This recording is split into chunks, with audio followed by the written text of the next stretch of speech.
c'est l'heure de la pépite. Ça, c'est à qui? C'est Julien Mielcarré qui est avec nous. Bonjour à tous. L'hymne américain chanté par Lady Gaga. C'est beau. Ce sera peut-être elle l'investiture, qui sait.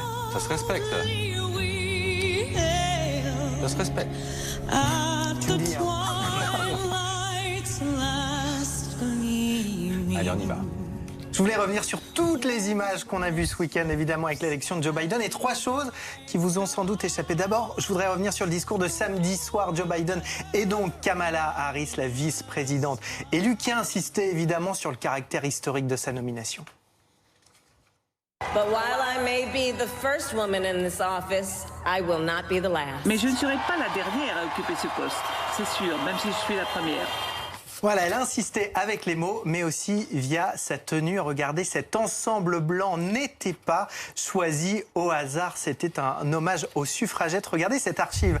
C'était une photo du début du XXe siècle au Royaume-Uni. Les suffragettes, ces femmes habillées tout en blanc qui réclamaient le droit de vote. Alors, il y avait déjà eu de la part des femmes politiques démocrates ce choix. Regardez, en février 2019, au Congrès, face à Donald Trump, elles avaient déjà choisi cette tenue blanche. Alors Donald Trump, on ne le voit pas, il joue au golf en ce moment. Il y a une tradition, alors comme on ne sait pas s'il respecte les traditions, normalement il devrait avoir sa bibliothèque présidentielle une fois qu'il aura quitté la Maison Blanche. Alors regardez ce qu'on a vu sur les réseaux sociaux ces derniers jours.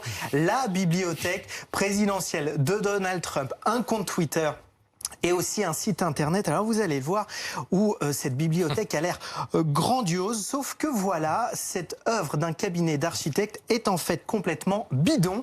Ce sont des détracteurs de Trump qui ont posté ces images. Alors regardez, ils ont imaginé la salle des tweets de Donald Trump dans la bibliothèque, la salle des crimes de Donald Trump dont on accuse le président, ou encore ils l'ont même imaginé, vous allez le voir, en prison.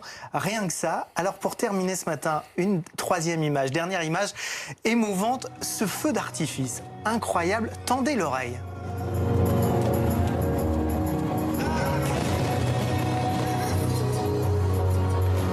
La musique de Coldplay choisie samedi soir. Alors c'était pas du tout un choix au hasard de la part de Joe Biden. Pourquoi Coldplay? C'était un hommage à son fils disparu en 2015. Vous allez voir une image de lui et de Beau Biden. Alors pourquoi Coldplay? Parce que c'était le groupe préféré de son fils. D'ailleurs, lors de ses obsèques, Chris Martin, le leader du groupe, était venu chanter en hommage au fils disparu de Joe Biden. Super. Merci, Julien.